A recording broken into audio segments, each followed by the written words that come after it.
कार्तिक तथा अन्य मासों में किए जाने वाले इन पवित्र व्रतों की जानकारी प्राप्त करने के बाद नारद जी के मन में जानने की अभिलाषा जागी कि कार्तिक मास के लिए सर्वश्रेष्ठ व्रत कौन सा है। उन्होंने इस बारे में ब्रह्मा जी से पूछते हैं। ब्रह्मा जी ने उत्तर देते हैं कि हे पुत्र, अब मैं तुम्हें उस परम गोपनीय और अटल फलदायी व्रत के बारे में बताता हूँ जो सुख, सौभाग्य और मोक्ष के साथ साथ स्त्रियों को अटल सुहाग भी देता है। परम पवित्र और पाप नाशक इस व्रत को विधिवत करने से सौभाग्यवती स्त्रियां मनोवांछित फल पाती हैं, इसलिए यह व्रत और सौभाग्यवती स्त्रियों को अवश्य करना चाहिए। इस व्रत की इतनी महत्ता सुनकर नारद जी के हृदय में इसके विधि विधान को जानने की अभिलाषा जागृत हुई। नारद जी की जिज्ञासा शांत करते हुए ब्रह्मा जी ने मुस्कुराकर कहा, हे वत्स, यह अति गोपनीय और देव दुर्लभ व्रत है, परंतु तुम्हारे इसने और लोक कल्याण की भावना से कार्तिक मास के इस विशिष्ट व्रत के बारे में बताता हूँ। व्रत करने वाला अश्विन शुक्ला पूर्णमासी को प्रातः काल उठकर शौचादि से निवृत्त होकर दंत मंजन आदि करने के बाद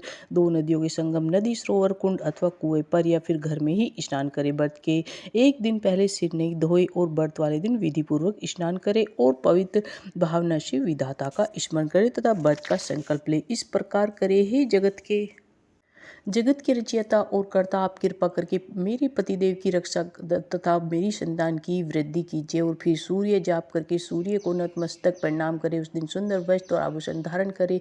दिन में भोजन या जलपान कदापि नहीं करना चाहिए। पूरे दिन निराहार रहकर भजन कीर्तन पूजा में दिन व्यतीत करना चाहिए। पूजन विधि के बारे में ब्रह्मा जी ने कहा कि शाम काल में हमारी ब्रह्मा जी की चांदी के पात्र में दूध डालकर पूजा करनी चाहिए। सोना, चांदी, तांबा अथवा मिट्टी की ब्रह्मा की प्रतिमा बनाए, उसको लाल वस्त्र पहनाए और विधि पूर्वक पूजन करे। चांदी के पात्र में रखे हुए दूध को सोने की मथनी से मथे, साथ ही यह प्रार्थना करे, हे ब्रह्मा जी, मुझे भोग आदि के लिए गोप प्रदान करके मेरी संपत्ति की वृद्धि करे। मेरे पतिदेव को धन धान्य युक्त और चिरायु कीजिए तथा बहुत से दास दासी प्रदान कीजिए। इसके पश्चात ब्राह्मण को भोजन कराए और अपने कुल के वृद्धाओं को बहुत स्वादिष्ट पकवान खिलाकर उनकी आत्मा को तृप्त करे। फिर तारों को देखकर स्वयं भी भोजन करे। यह अश्विन पूर्णमासी को किए जाने वाला ब्रह्मा जी का व्रत है। यह व्रत सब प्रकार के पापों का नाश करने वाला, समस्त कामनाओं को पूर्ण करने वाला तथा ज्ञानी पुरुषों को मुक्ति देने वाला होता है। भगवान जप, तप तथा तीर्थ स्थान से उतने प्रसन्न नहीं होते जितने इस व्रत से होते हैं। जो ब्रह्मा जी के आगे इस दिन कपूर जलाता है उसको बड़े वृक्षों, गौ के दान का फल मिलता है तथा उसके कई कुल वैकुंठ में वास करते हैं। जो को केसर तथा कस्तूरी सहित कपूर अर्पण करता है उसके कई वंश ब्रह्मलोक को प्राप्त होते हैं। जो स्त्री इस दिन वस्त्रदान करती है वह कपड़े के सूत्रों की लड़ियों के बराबर करोड़ वर्ष वैकुंठ में वास करती है। जो गहने दान करती है उसको ब्रह्मलोक की प्राप्ति होती है। जो स्त्री हृदय में ब्रह्मा जी का नाम लेती है और मस्तक पर निर्माल धारण करती है वह सदैव सौभाग्यवती और पतिव्रता बनी रहती है। इस व्रतधारी को अश्विन शुक्ला पूर्णमासी को स्नान पूजन कर ब्राह्मणों को भोजन तथा वैजनों का पूजन करना चाहिए। शाम काल ब्रह्मा जी का पूजन कर प्रार्थना करें, हे ब्रह्मा विधाता, यह व्रत मैंने आपके निमित्त किया है, अतः इसमें किसी प्रकार की कोई कमी हो तो उसको आप स्वयं ही पूरी कर लेना। ब्रह्मा जी ने यह भी कहा कि इस व्रत को करने की तो बात ही क्या है, जो इस कथा को पढ़ता है उसे भी अश्वमेध यज्ञ का फल प्राप्त होता है। तो ये 5वां अध्याय समाप्त होता है। अब 6ठा अध्याय शुरू करते हैं।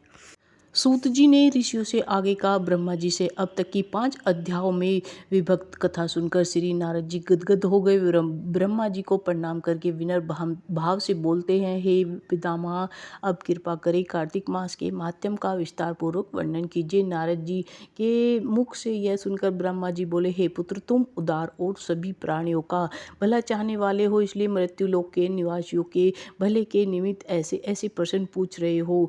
तो सुनो, आज मैं तुम्हें ऐसी कथा कहता हूँ जिसके पढ़ने और सुनने मात्र से समस्त पापों का नाश हो जाता है। अपनी बात को आगे बढ़ाते हुए ब्रह्मा जी ने कहा, सुनो नारद जी, साधु संतों का सत्संग अति पावन दुर्लभ होता है। यह सांसारिक भय को दूर कर देता है और ज्ञानी ध्यानियों को मोक्ष प्रदान करता है। जिसकी जैसी कामना होती है उसकी कामना पूरी हो जाती है। जिस प्रकार गंगा जी पापों को धो देती है और सूर्य पापों को भस्म कर देता है, उसी प्रकार संत समागम पाप ताप तथा दीनता तीनों को ही नष्ट कर देता है। आधे क्षण का साधु समागम भी मोक्ष प्रदान करने वाला होता है। इतनी बात सुनकर तमाम ऋषि और मुनियों ने कहा कि हे सूत जी, अब आप कृपा करके कार्तिक मास महात्म्य का इतिहास तथा प्रसंग सुनाने की कृपा कीजिए। श्री सूत जी बोलते हैं, हे ऋषियों, एक समय चंद्र बदनी एवं कमल के समान कमल नयनी श्री सत्यभामा ने मन में विचार किया कि मैं धन्य हूँ जिसके पतिदेव स्वयं त्रिलोकीनाथ भगवान मधुसूदन हैं और वे 16,108 रानियों में सबसे बढ़कर मुझे ही प्रेम करते हैं।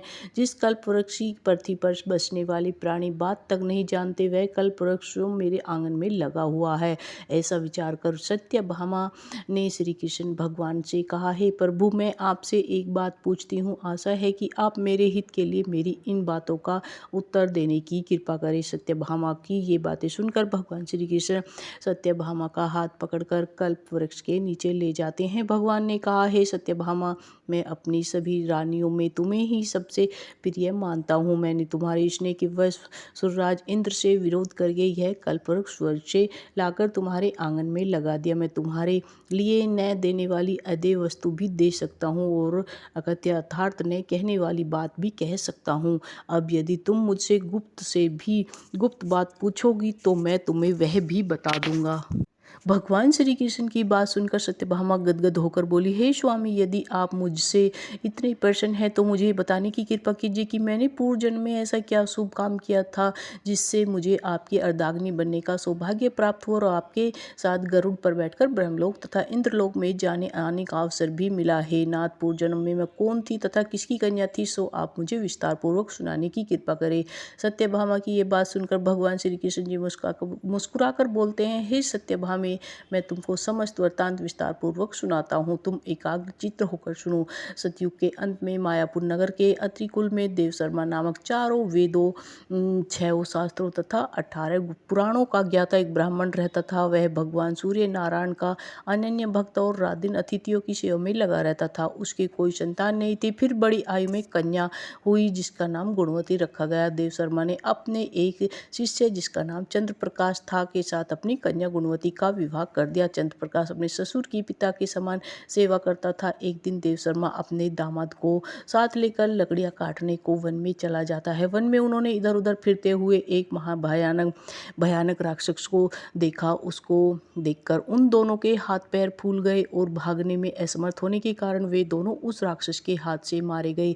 परंतु उस क्षेत्र तथा अपनी भक्ति के प्रभाव के कारण वे मेरे बैकुंठ धाम को चले जाते हैं। जैसे मेघ द्वारा वर्षा हुआ जल द्वारा सब नदियों द्वारा समुद्र में प्रवेश कर जाता है, ठीक उसी प्रकार गणेश, शिव, सूर्य, विष्णु, इनमें से किसी भी देवता की भक्ति व उपासना करे वह हमको ही प्राप्त होता है। ऐसी में वह सूर्य भक्त हमारे दूतों के द्वारा विमान में बैठाकर हमारे लोक पहुंचा दिए गए। इधर उन दोनों के मरने की खबर सुनकर गुणवती ने बहुत रुदन किया और रो रो कर कहने लगी, हे पिता और हे पतिदेव, अब मैं कैसे जीवित रह सकूंगी। हाय हाय, तुम मुझे किसके भरोसे छोड़कर कहाँ चले गए। अब मेरे खान पान का प्रबंध कहाँ से होगा। हे तात, मेरा कौन ठिकाना है। इस प्रकार गुणवती विलाप करती हुई पृथ्वी पर गिरकर मूर्छित हो गई और जब चेतना आई तो घर का सब सामान बेचकर उसने अपने पति और पिता की अंत्येष्टि क्रिया की। फिर संसार से वैराग्य लेकर भक्ति में तत्पर रहने लगी। इस प्रकार करते करते कार्तिक मास आ गया।